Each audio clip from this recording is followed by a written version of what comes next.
is Sunday night. It is 7 o'clock. We are ready to rock, and I am here with the man who is never on my left or never on my right, because let's be honest, we're never allowed in the same fucking room. It's Karl Morgan.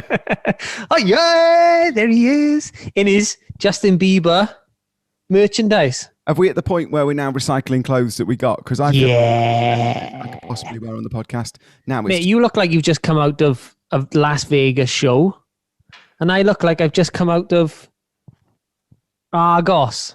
It's funny you should say it looks like I've come out of a Las Vegas show, because Why? but 10 minutes ago, Yeah. I was self-taping for something where I had to appear to be in a Las Vegas show, and I went big with the costume, really big. Is it? Yeah. Can I guess Sequins. what? Can I guess what the show was? Wait, you can guess because I told you 5 minutes Celine ago. Dion. Nope. And I Elton told you John. 5 minutes ago. And I told you before we even started the podcast. Anything else that's been in Las Vegas? Dynamo. Were you just doing an impression of E.T. from a previous I was, episode? mate. Have you been on that ride? Phenomenal. Phenomenal. Anyway, how you been? Yeah, not too bad. The sun is starting to shine, which I'll be honest is making me feel slightly more positive. Okay. It's good. It is good. When we film this, we are in March. So We are. That It is is- actually St. Patrick's Day today. it is indeed St. Patrick's Day today, which means Dr. Beer. What was it that I said the other week? Was it Dr. Beer? did. Yeah, Dr. Dr. Beer. Well, it'd be Dr. Guinness because I can't have any beer because we're still in Lent. Lent. Yeah. Where we are at the moment. Guinness is good for you, isn't it? Not in the amount I'm going to drink it when we finish this show. Fair enough. So anything planned for St. Patrick's Day? 6 pints of Dr. Beer. I don't think so. I think it'll probably be the same as every other day, which is I finish the insurmountable level of work I have for a 8-hour period that normally takes me 15. I finish. I feel very, very tired. I force myself to do some exercise I don't want to do. Then I sit down and watch Taskmaster and go, I wish I'd play my PlayStation 5, but I'm just too tired. Then I go to bed. Then the whole horrible cycle starts again. PMA. No, that's not right. That's not right. Was It's it? positive mental attitude. Oh, yeah, it is. Yeah. Yeah, PMA, that's it. mate. That's it. We've got a brilliant guest on today. His name is Austin Farrell. He is a TikToker, famous TikToker. He's everything. This guy is everything. Pretty You just much. reeled off before we started. You reeled off everything he's done to me. I was like, there's nothing left for him. He's like a professional from- dancer. But he ain't a podcaster, so I think he is talking about doing podcasts, but he's danced for everyone. Take That, X Factor, Yep. Britain's Got Talent, The Masked Singer. bloody hell. He's done a lot. He's a fitness instructor. I think he's a model. He's incredibly good looking, and yeah. Wow. Why have we got him on? Why? It's just making us feel bad about Gonna ourselves. show us up, isn't he? And he's worked consistently through lockdown. Oh, no. I know we have, but he's done it for money. Oh, damn it. So he is going to be on momentarily, and we're going to talk to him about what he's been doing for the last 12 months, because he's been prolific on TikTok for this last 12 months, just making sure that everybody's stayed with a smile on their face and stuff like that as well. Lovely. He's also quite an advocate for mental health and things like that, which is quite Yeah. serious at the moment for everybody in the country, struggling to work out what they do when they're finally let out of their houses after a year. So Austin Farrell is coming in a moment.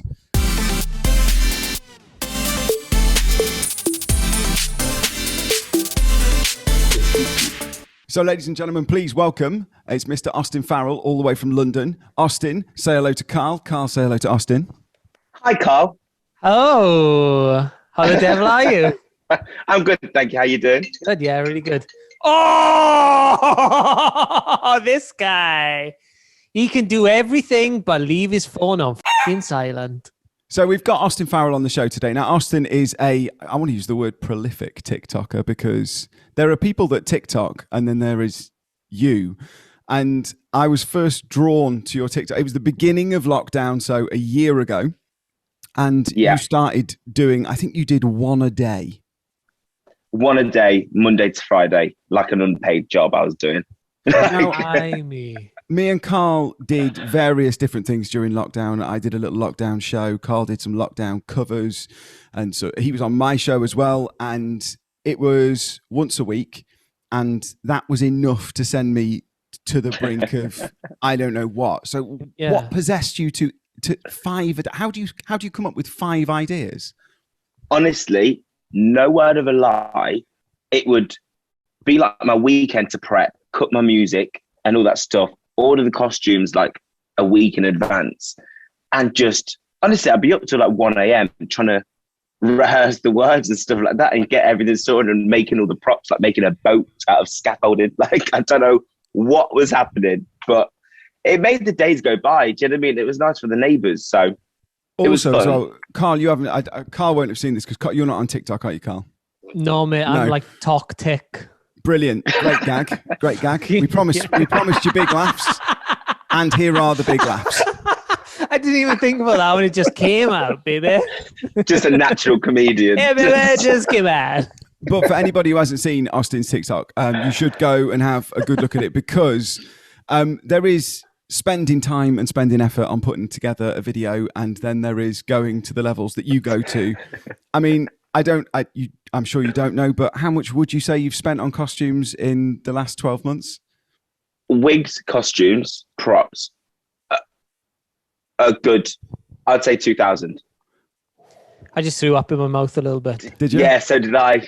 I think I can smell it. I love to calculate, actually go back on my Amazon orders and just see how much. But the positive thing about it is, the real positive thing about it is, and because I saw you were on the news with it as well. I think. Oh, hang on. Yes. We've got a celebrity in the room, have we?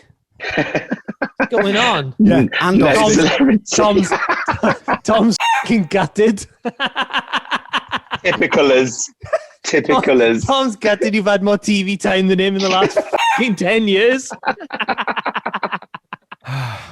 You joke about it, but I cannot get on telly anymore for love nor money. No matter how much I try. TikTok, mate. Let's get on Talk Tick. Get on the talk of the tick. And it's all fine. Get with it, baby. I'm not adverse to it. I'm not adverse to going on it, but I, number one, can't dance. And I mean, I could dress up, but isn't it predominantly dancing? No, a lot of when I first joined, it was for the audio. So like there's movie clips that you'd recreate and stuff like that. And that's what I first went on there kind of for. I was like, oh, this seems fun. And then I realized there's a lot of dancing on there. I think when the first lockdown stuff started, a lot of people had seen it as, right, this could be a good music push for musicians and stuff.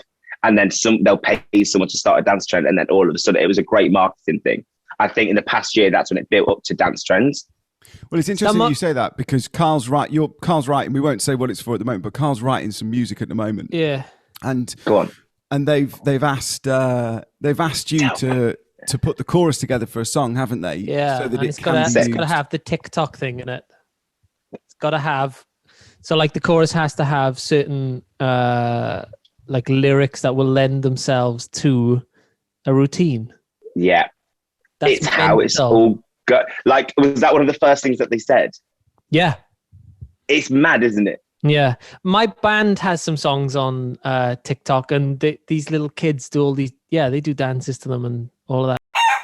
It's brilliant. It's brilliant. And amazing. There's two sides, obviously. In my profession as a dancer, TikTok's giving dancers, I say in quotation marks there, dancers a platform when we train so hard, not to take this conversation sideways, but we train so hard for like 3 years, and then you see it happening. A lot of people are doing things for free and setting trends and doing what we would do for music videos and stuff. Does that make sense? Yeah. So it does have its pros, and it's like up and down, but it's one of them. I want to find something that Tom can do on TikTok. Let's think. Yeah, there's got to be something you Robbie, bring Robbie back. Let's not make this. Mate, with a flash shirt like that, you can do anything you want. No, because all that will happen now, Karl, is in the comments below. Is I'll be absolutely railroaded into making a TikTok, and me with me little tired 35-year-old eyes after a year off work. And do your dance routine. Yeah, crying into me Cheerios, going, "How on earth can I make myself relevant?" We're not doing that. We're not doing that. I think we should do a collab. You've been talking about it for a little while, but I don't know. You came on Self-Isolation Saturday Night Takeaway, and did some phenomenal dancing. That was fun. Dressed as Tina Turner.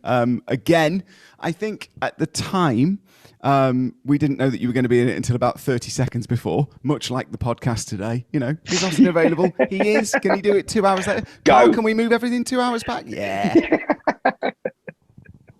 Just lastminute.com. Go. I want to move away from your TikTok and onto other stuff as well, because I'm sure I've seen you talk about it just forever, and I'm sure you're bored of it. Yeah. Joe, wait. How many followers do you have on TikTok? I think we're at 145,000. Oh, it's gone up. I did an Irish video in the week, and it's gone up like 10. It's mad how it works. Those it's Irish love crazy. TikTok, don't they? It's big in the Ireland. Irish, yeah. As soon as you put that, today's is going to blow up. That flag and that green heart, everyone's all follow, and I'm all shit. I'm going to get abused because I'm not Irish. Closing off the TikTok thing by just saying that I think what you did last year and even going into this year, considering you weren't being paid for it, how much joy it gave to literally millions of people, and I think that's really difficult to do. No, it's difficult to do at the moment when everything's up in the air and nobody knows what's going to happen, and you're doing it for free and stuff like that. So Austin, as well as your TikTok, you've been a professional dancer now for many years, and yes, what's staggered me is you've managed to pretty much work consistently throughout the last 12 months of lockdown on various different TV shows, and I've only done one where they stuck the swab in my mouth and up my bum and all that stuff as well. What? The COVID one, you know. Oh, mate, they were having you on. It goes up your nose. Oh, I did mouth and bum for mine. That wasn't a COVID test. They weren't ITV either, were they? No. It was the new Channel 5. It was the Channel 5 version of a COVID test. You're going to be on Pornhub next week. That was a joke, by the way, guys. Nobody from ITV stuck anything up my bum. But what I wanted to ask you, Austin, was what's it like at the moment to work on, because you've done shows like The Masked Singer and X Factor and BGT and stuff like that, but what's it like to work on those with the way the world is at the moment? Because it can't be like normal. Fucking horrendous. Honestly, I'm allowed to moan. This is what I keep saying to my friends when they're talking about jobs. Like, you're allowed to moan because it's what we love doing, and we are all people. We're all people. And like when we see costumes and stuff like that, there's just so many restrictions. It's nice to be back working. It's nice to be dancing, but everyone's so separated. You can't just go and see wardrobe. You can't go there without kind of explaining yourself. You've got COVID police walking around. Like, put your mask on. It's like, I'm outside. I've just been dancing, and last summer it was boiling when we filmed, but just a lot to work around. Finish on stage, put your mask straight back on. Everyone's having asthma attacks. It was like that. And you have to bubble with the people that are the dancers on the show, the people that are on the show. So, like, for example, The Masked Singer, didn't you have to bubble with them for like 2 weeks or something like that before? Well, we were all in hotels, and we weren't allowed to go next to each other. We weren't allowed to go in each other's room. But then we were thrown into a small room when we were there to rehearse. But then Did you get to take the costumes off? Because that would have been really uncomfortable. Sometimes no. If it was like running over, you'd be in your costume for about 45 minutes, and I'm dressed up as a rabbit. Karl, have you seen some of the stuff that Austin had to dress up as on that show? Well, I've seen The Masked Singer. Yeah. So I get the gist. Next time, just have a look at the dancers and just look what the f*** we're wearing. Really? Okay. Like, it's a lot. It's a lot. Yeah. It's pretty full on. It's pretty full on. But I like I said, the joke was, by the way, they really didn't put anything up my bum at ITV. But they did. When I went to film just before Christmas for something, I was amazed at how. I mean, we did the whole show I was in a perspex box, and the guy that was interviewing me was in another perspex box, and we just talked to each other through comms in this box until he'd got what he needed from me, and then I left. It's mental. Yeah, it didn't make any sense at all.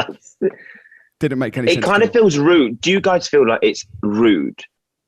Like when you meet someone to not shake their hand or not give a hug, or do you get what I mean? Yeah. Obviously, everyone knows what's going on. I imagine with Karl, I don't know you well enough to know this, but I'm going to take a punt and say it. You don't strike me as a huggy kind of guy.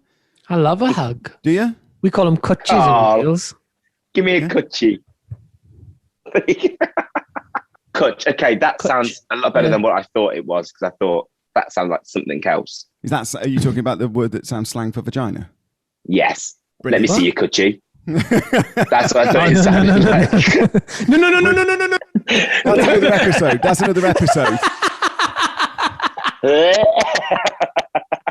No, it's called a cutch in Wales. Like a hug is a cutch, little cuddle. It's lovely. I like that. I like a cutch. Yeah. Yeah. I've kind of forgotten what I used to greet pretty much everybody I liked. Careful how I say that. When I liked with a hug, that's what you do. But that's what you do. You greet him with a hug, and I'm so out of practice of doing that. That's why you had a swab up your bum. Yeah, because you greet everybody with a hug, with a hug and a bum. That's how am I coming out of lockdown? Good day. Again, I feel like for the third and final time, I just need to stress that ITV did not put anything up my bottom. They're a very, very large channel that produce a lot of TV shows, and if I'd like to one day work with them again, and I don't fear that being on record forever might be taken out of context. It's all right. Yeah. It's 2021. It's allowed. Yeah, anything goes. Pretty much. So, Austin, as well, I don't want to bring the mood down in any way, shape, or form, but I think it's really, really important to talk about because outwardly, I think you're probably one of the most positive people I know. And I don't know many people. Look at Karl. He looks miserable all the time. But at least you know where you stand. You know what I mean?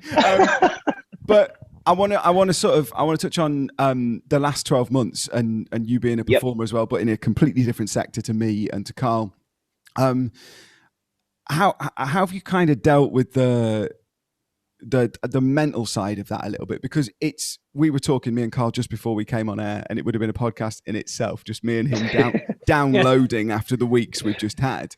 The depressing podcast. That's what it's called. Call it the depressing podcast. But I'm kind of interested to know, because I said at the beginning as well, you're quite outwardly vocal about mental health and talking about it and stuff like that. And this year's been, or the last 12 months have been an absolute nightmare for anybody, and especially for performers as well, because our industry was the first to close and it'll be the last to reopen properly. Just how have you dealt with what everyone's been dealing with in the last 12 months? What have you done to sort of, I don't know, keep a smile on your face all the time?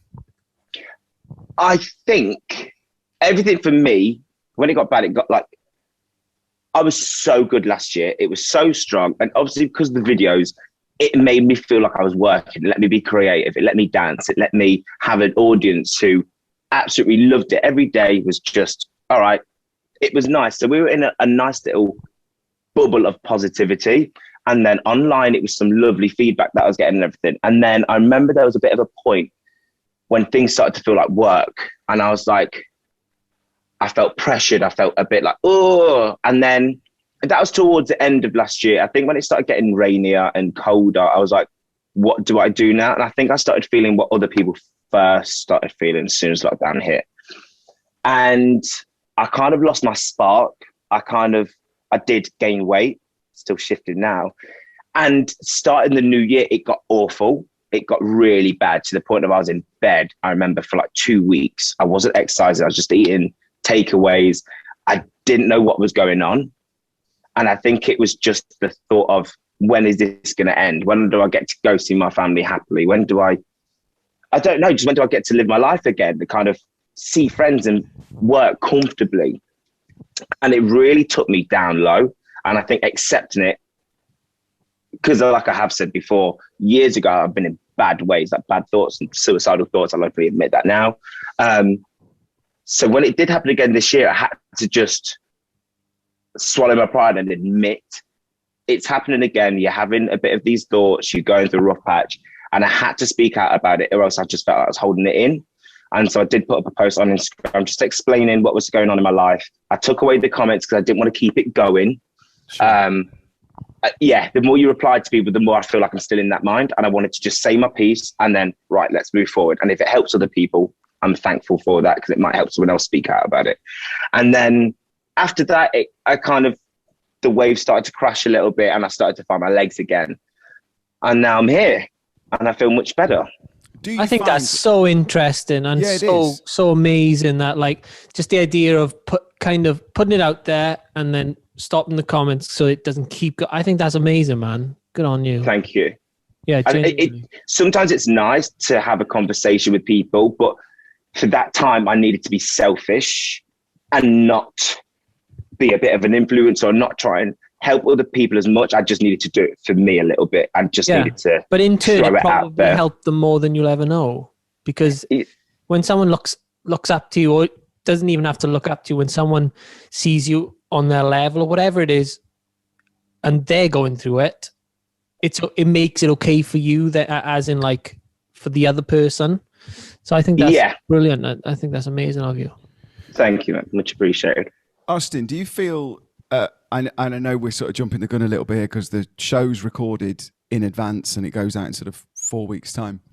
But we don't know what's going to happen on June the 21st, or if it is going to be June the 21st when we are allowed to do stuff again. But I'm interested to know what you feel about going back to like normal work. I mean, everybody wants to see their friends and family, but going back to what you used to do before in the way you used to do it. Has the last 12 months given you a chance to reset or to rethink about it, and you feel a bit differently going into 2021 when you're allowed to? Or because I know I do. I've taken 12 months, and me and Karl said just before the show, I'm so tired because we've worked on so many different things for 12 months that by the time the doors open again, I feel like I want a bit of time off. You know what I mean? I completely agree. And do you kind of feel bad, you guys saying that? Do you feel he feels bad, does he? I feel like I should. I feel like I absolutely should go. I cannot wait to gig again. In the same breath, I'm sort of going, I can gig again. It will be great to do that again, and I will enjoy it the same as Karl. But at the moment, the last 12 months have just, I don't know, like what you said there really resonated with me because at the beginning of it, I went, I'm not going to let this negatively affect me mentally. I'm going to turn it into a positive, however that is. About 4 or 5 years ago, I had really, really bad anxiety and depression. I got treated for it. You know what I mean? I've looked forward since then, and I can recognize triggers of when that's coming back. So I was like, nah, I'm not gonna play that game. I'm going to be creative every single day. I'm going to work out as much as I can, and I'm going to make it positive.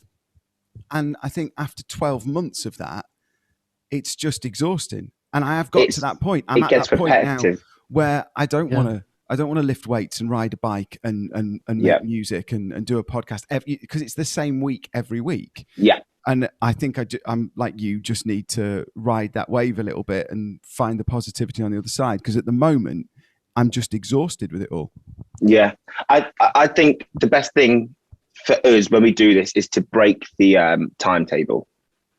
I think as much as a timetable is so amazing, I have OCD massively. I mean, look at my trainers underneath there. Like, I love a timetable. I love a rota, but sometimes when it's too programmed in your head of what you've got to do, it's too much pressure.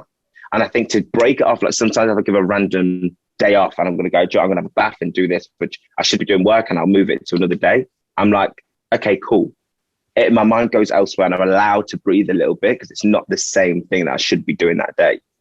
Do you know what I mean? It's a structure that I think at the beginning of lockdown really, really worked, because I would go, right, okay, first thing in the morning, I'm going to work out. Then I'm going to work on a song, and then I'm going to do some prep for the Saturday show, whatever it is. And then when it gets to the weekend, I do the show. Sunday, I have dinner with my mum. Monday, it starts again. And I found a little bit of solace and a little bit of comfort in the routine, I think, at the beginning.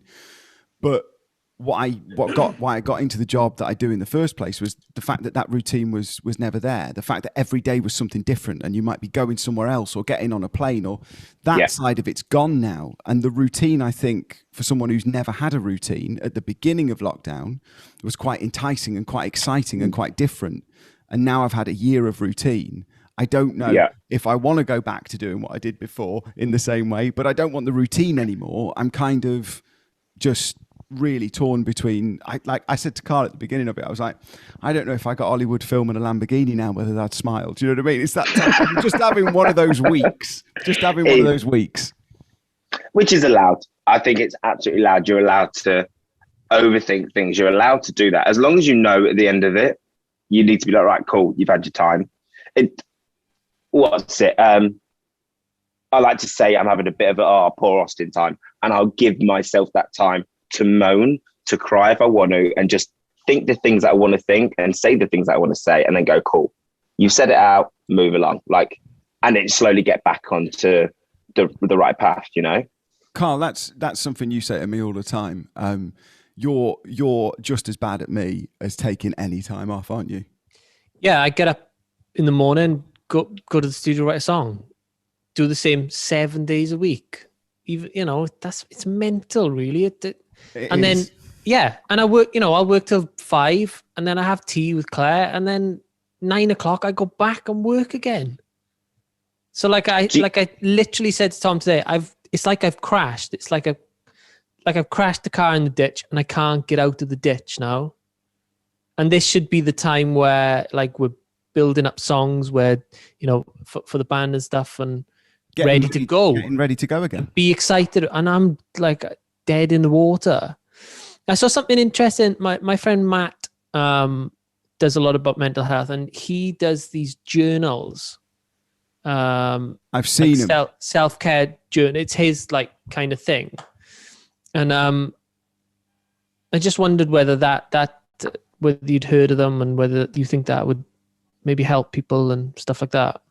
I haven't heard. What is it? It's like a self-care journal. So it encourages you to, rather than bottling up stuff, write it down, because once it's kind of down, you've got it out. And, even if it's just subconsciously helping you, you've put it down, and it's, you're learning to get rid of it rather than bottling it all inside. Yeah, I think that's brilliant. I mean, sometimes I'll do that in my notes. I'll write a paragraph, and I'll just write it. I'll read it back out loud to myself, and then I delete it. But at the same time, I'm on my phone, which I don't want. I think a lot of my anxiety has come from my phone. Right, so I'm still doing it on there. So I think a journal that you get to write it down, and you can just turn your phone off. I think that's brilliant. It's just a bit of time for you, and I thought that was kind of cool. I think they're called mind journals. If I can, what I'll do is that's exactly what. So Matt he works with mine now. He did some stuff. I'll stick a link on the video for those, because I've seen them before, and they are really, really, really good. Maybe we'll get in touch with them and see if they can give us a discount code for people who listen to the podcast. Look at me, always touting.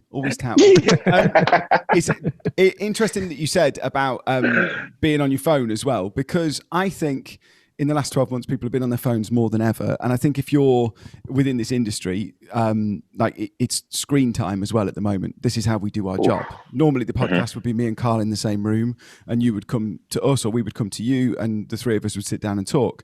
But we're spending so much time looking at screens, whether they're on our phones, whether they're on our laptops.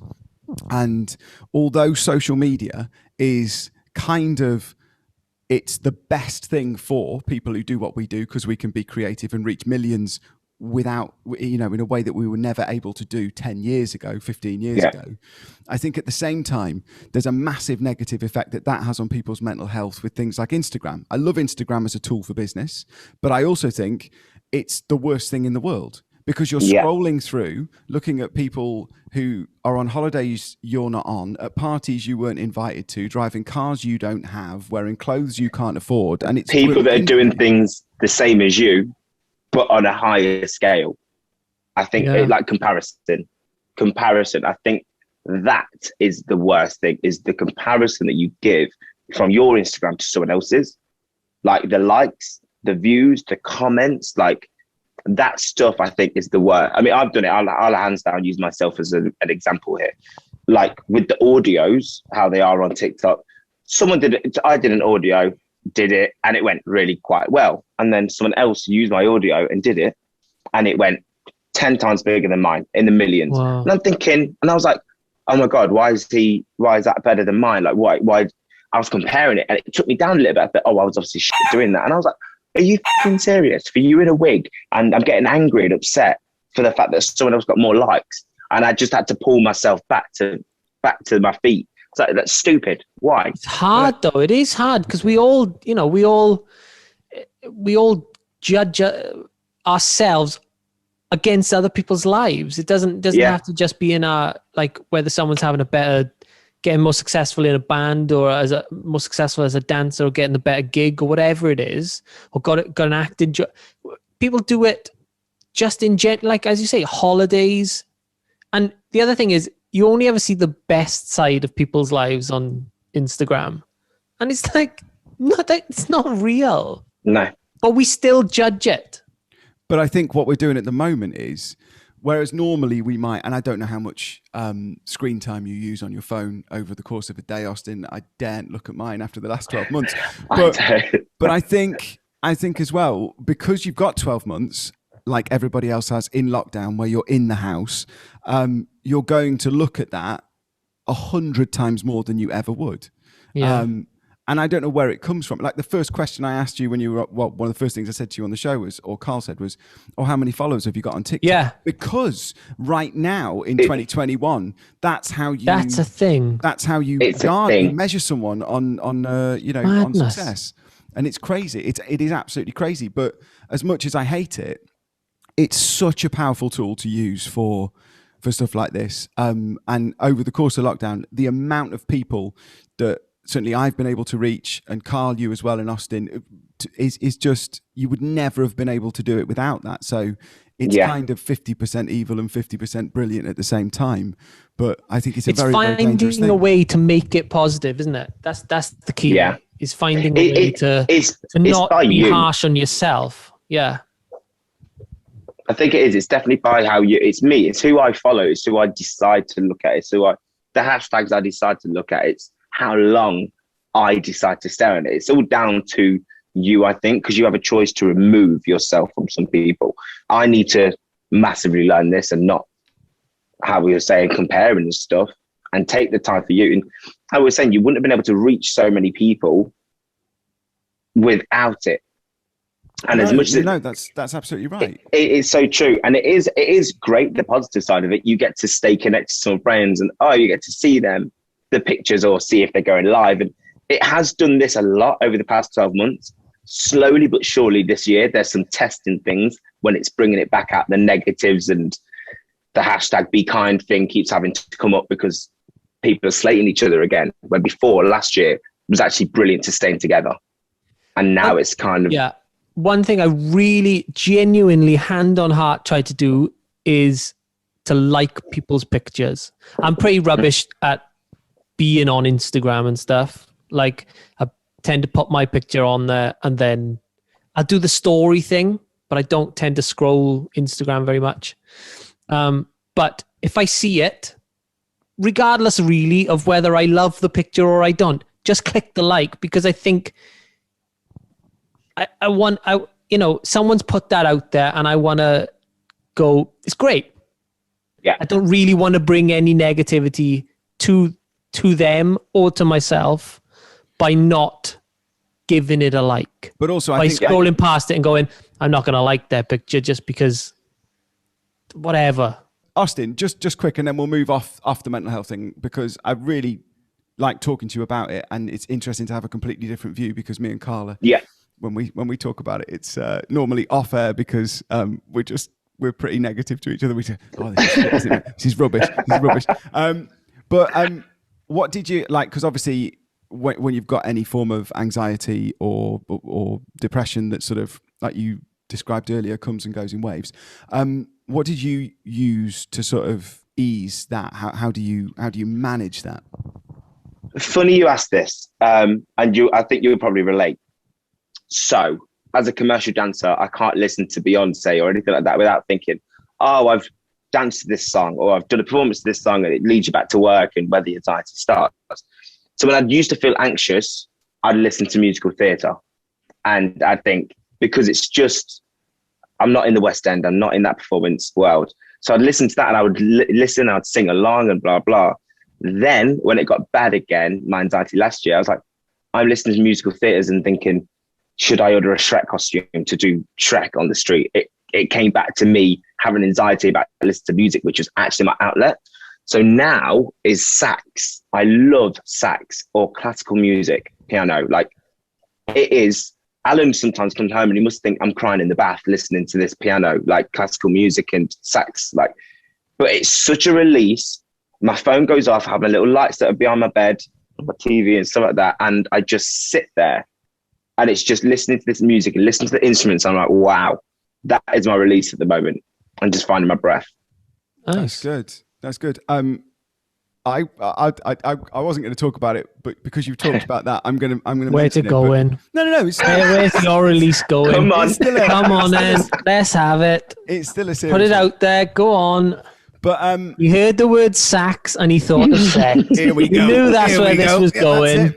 That's it. I thought about sex and sax. Sexy God. No, Sexy saxo man. You know where it's going. Play that song. Play that George Michael song. Yeah, I know. Oh, God. Tonight the music feels so loud. I think we found what our collab's going to be, Austin. It's not going to be me singing, but I'll tell you that. No, all joking aside, just real quick, because this was really like absolutely, completely fucking revolutionary. Revolutionary. It's not a word. But I had a really, really bad experience on stage. People weren't asking for their money back, by the way.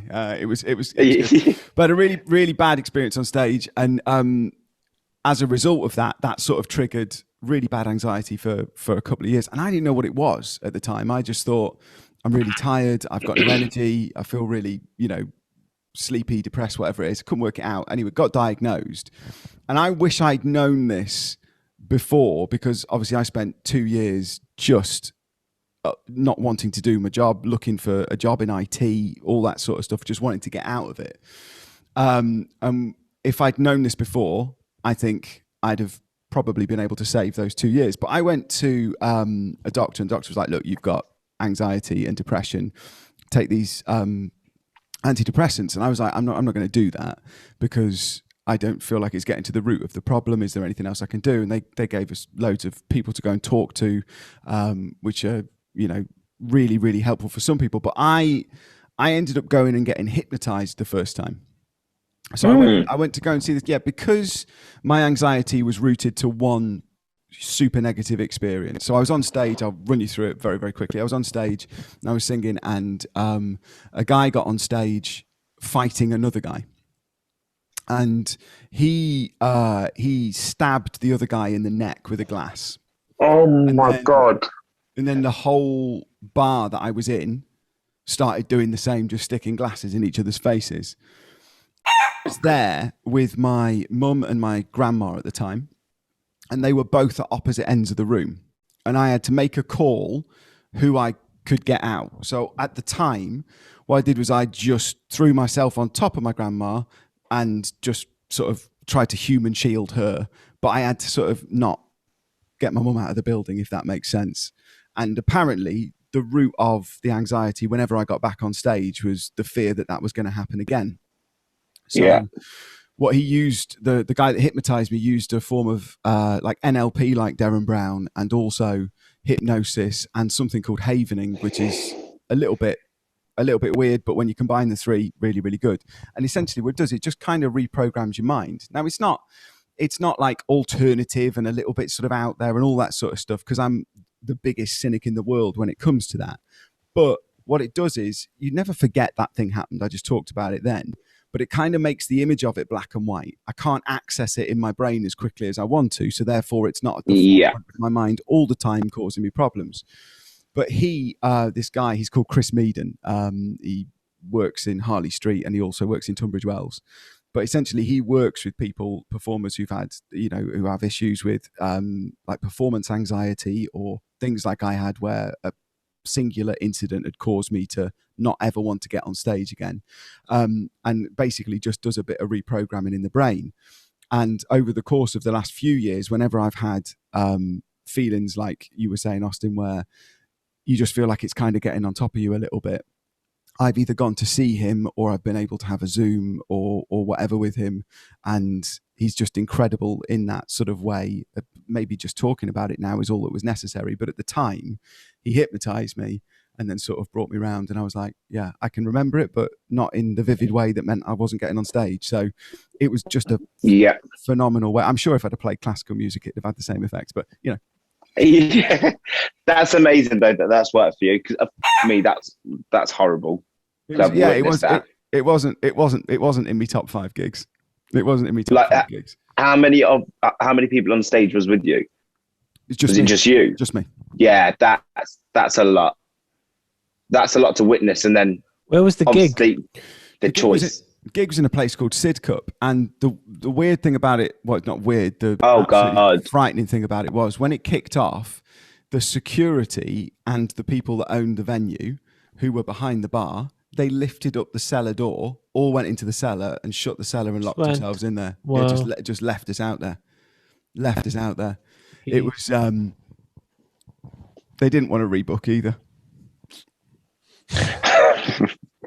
No, it was a horrible one, but it was also really, really good, because once I carried on gigging for 2 years and I didn't want to, but I carried on because I needed the money. I needed to pay for a house and all that sort of stuff. But I absolutely hated it for 2 years. And even now, when I sort of see a video that was playing at the time of doing that gig, during that period of time where I was really, really depressed, I'll look at it and I'll go, I remember feeling that. But like, it became a job to try and not let the people in the audience know that it was happening. But the whole time I was trying to just find another job to do so I could stop doing this. And the positive spin on it, the beautiful thing about it was, once the guy had sort of hypnotized me, and it took a couple of goes. It wasn't like I went there once and he went, there you go, you're fixed, off you go. It was a little bit deeper than that. But once I'd been and seen him a few times, and I sort of, because I just kept telling myself, get back on the horse, getting back on stage. Once I sort of started to see the light at the end of the tunnel, I kind of felt like I was getting on stage for the first time again. So I had the whole thing all over again of just learning to fall in love with it. No, it's exciting. And it was exciting. And it, like you said at the beginning, Austin, anything you do for an extended period of time becomes a job. And this had very much become a job. And then I got anxiety, and then I hated the job, and then I got depressed because the thing I loved doing, I couldn't do anymore. So this guy, this Chris Meaden, who I keep saying, amazing as he is, literally like saved my career and helped me fall back in love with it again. So I don't know if anybody ever listens to this who's anxious, but stick on some classical music and give this guy a call. He'll hypnotize the out of you. Just hit that. Play that George Michael song. Da, da, da, da, da, da. Tonight the music seems so loud. Austin, how do you deal? Sorry. I do love that song. With like nerves for stage, do you get them anymore, or you just past that? Oh yeah, probably the older I get, the worse it gets, because like I said before, it's pressure. I know that the older I get, and I mean this to love if any younger dancers are watching it, but I know that there's a lot of young talent that want to do the jobs that I'm doing. There's a lot of people that want to do the jobs that I'd be doing. If they're watching the TV, they go, oh, I want to be doing that. So I always think like oh God, I can't go wrong. Like, people are watching me here. People might be judging me, or my old teachers might be watching me, or people talking about me on a WhatsApp. That's probably the worst my anxiety gets. And if I'm honest, Masked Singer last year, it was horrible, because it was straight out of a pandemic, straight into this. And what you don't see is we do 3.5-minute routines, and you learn all the shows basically virtually within a week, and you perform them once every 2 days. And it's just so much. And then they cut it down. What you see on the TV is they cut it down. They don't show you half of the routine, what they've cut. And it's a lot going on. I remember I was having so many anxiety attacks, like laying on the floor, Wow. couldn't really breathe properly. My friend was trying to, actually, but this is what I'm trying to sort out today. I'm trying to get some CBD stuff that when I go into a job next month might help me with it. Just as it was, you see my face, watching myself back on the show from last year. I'm like, you can see I'm trembling and I'm building it up. Back to the point of when we did our last routine, I came off stage and I just burst out crying because I was so happy my job was finished. Wow. That's what it got to. Wasn't listening to fucking classical music then, was I? Where was George I Michael needed then? George Michael. I'm not even sure that Careless Whisper is classed as classical music. It's not. It was the saxophone I was going for. Oh, right. Yeah. Of course. Saxophone. Just put the instrumental on. But it is incredible, isn't it? That it does come and go in waves, and I think it's what's the word? I call them supernova emotions. I have supernova emotions. I'm either the happiest I've ever been in my life, or I can't get out of bed. There's no in between. There's absolutely no in between. So my question about the Masked Singer is, are the celebrities in the outfits when they're singing it? Because clearly it's like a pre-recorded vocal. The only time that the vocal is live is at the end, surely. Like when they take the mask off. Isn't that right? No, or are they singing it live every time? They sing it live. The only time when it's not them, which I'm sure it's allowed to be said, is when they do the pre-recording in London or when they're filming their clues, which is played before they sing. Okay. So we don't actually, for the levels and cameras, the artist will come out and sing it twice, like 2 hours before the performance. So in On Tech, they'll just come and sing it once. And that's the first time we do it with them. So we've done the dance rehearsal and all that stuff previously. They're in the outfit? Fully covered. This is mental. If they're not in their outfit and they if their costume's massive, they'd have to get changed like a little tent thing. And then they come out basically and they wear visors. They wear a jumper that I'm actually going to wear it today. It says, "Don't talk to me." So visors and a hood. How do we get one of these fucking jumpers, Tom? I just want a jumper that says, "Don't talk to me." Don't talk to me. It says 2020 on the back as well. So it's like, yeah, even better. It's 2020, don't speak to me. Yeah, don't talk to me. But yeah, you cannot tell. You can kind of see the bit of that, an outline of their figures, but nothing that gives it away at all. So that's why we're always in the game as well. Really? I was dancing for fucking Neo. I was picking up Neo and I didn't have a clue. Like, whoa. I don't know how they keep how we it. don't know. How do they keep it such a secret? I don't know how they do. Let me tell you how I thought that this was run, right? I thought Wait a minute. Let me tell you. This is how Karl would play this game. I already know what you're going to say. I thought they that pre-record it. Go on. No, they get a random person to come on in a suit. Why would and then after that? it, they just you come can't on and say, fucking see them anyway. They got a mask on. It's not called the live. I'm not wearing a masked singer. It's the fucking masked singer. Why don't you pre-record your vocal? Don't worry until you go.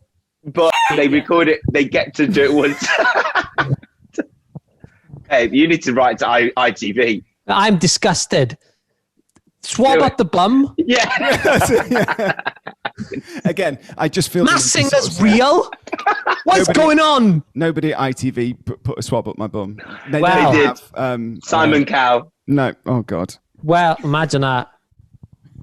It's just nice little visual gag there for Spotify. Visual gag for one on iTunes. Yeah, you can work that out. You could definitely work that out. I thought the same as you though, Karl, with the Masked Singer. I just don't know why I thought how are you going to get the mask the whole time?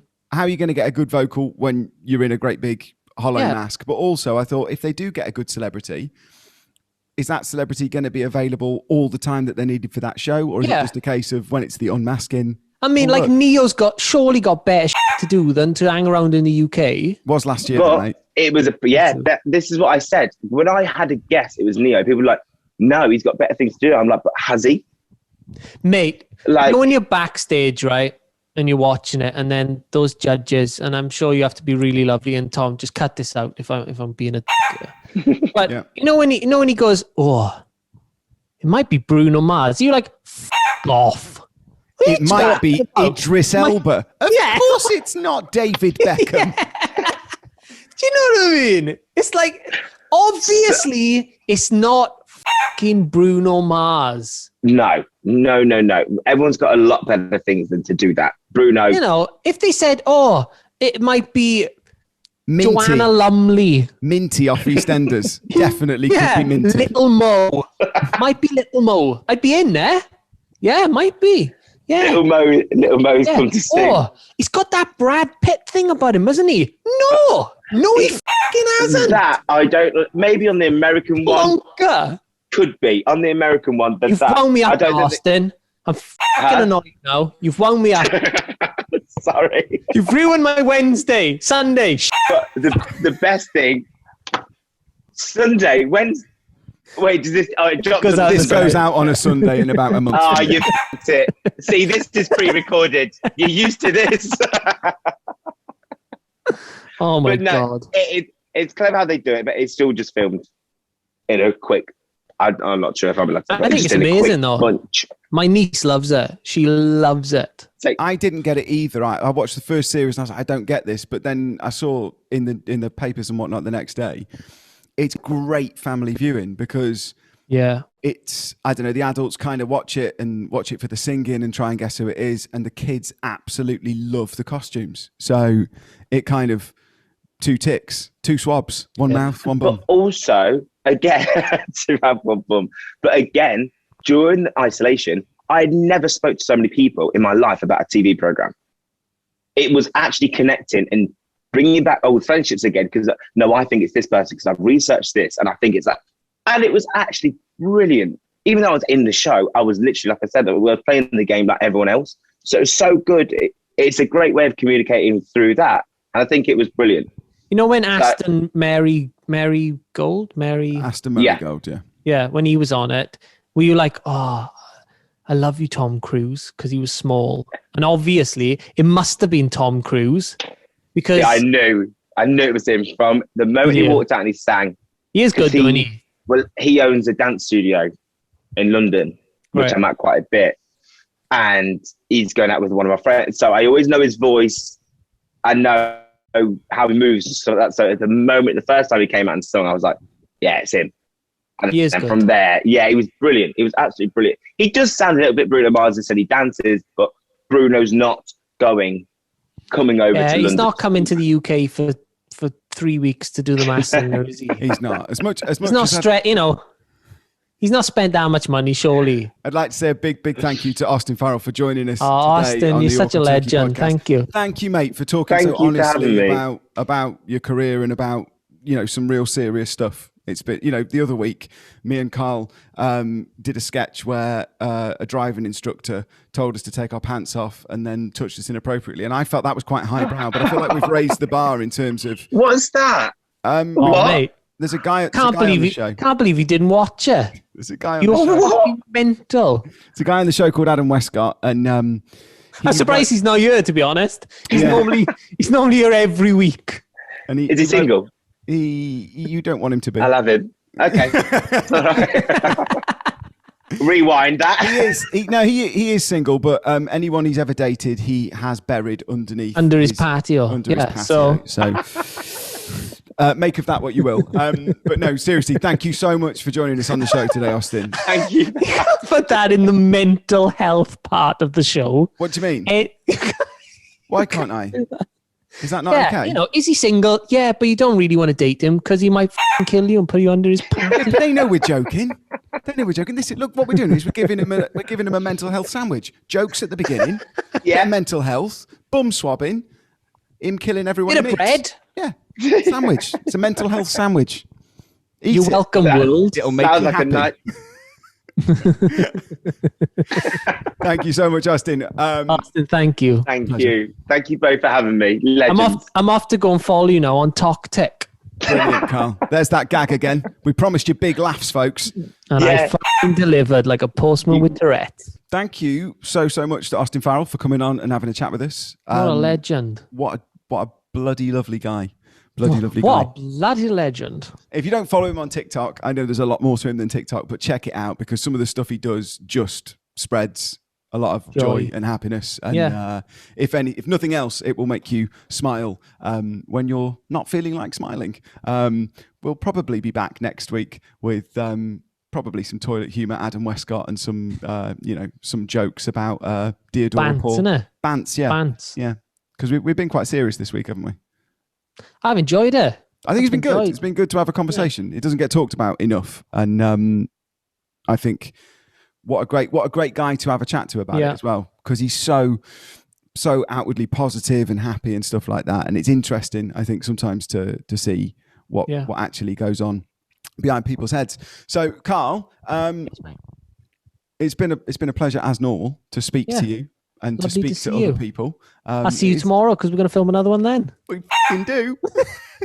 It'll be a week for everybody else, but it won't be for us because we'll be back here at 4:00, not 7, and it won't be Sunday, and it won't be St. Patrick's Day. Should we drop those mics and let's do it?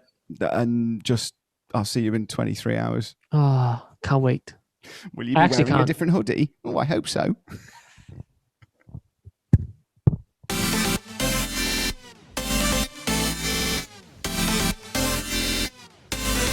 Thank you.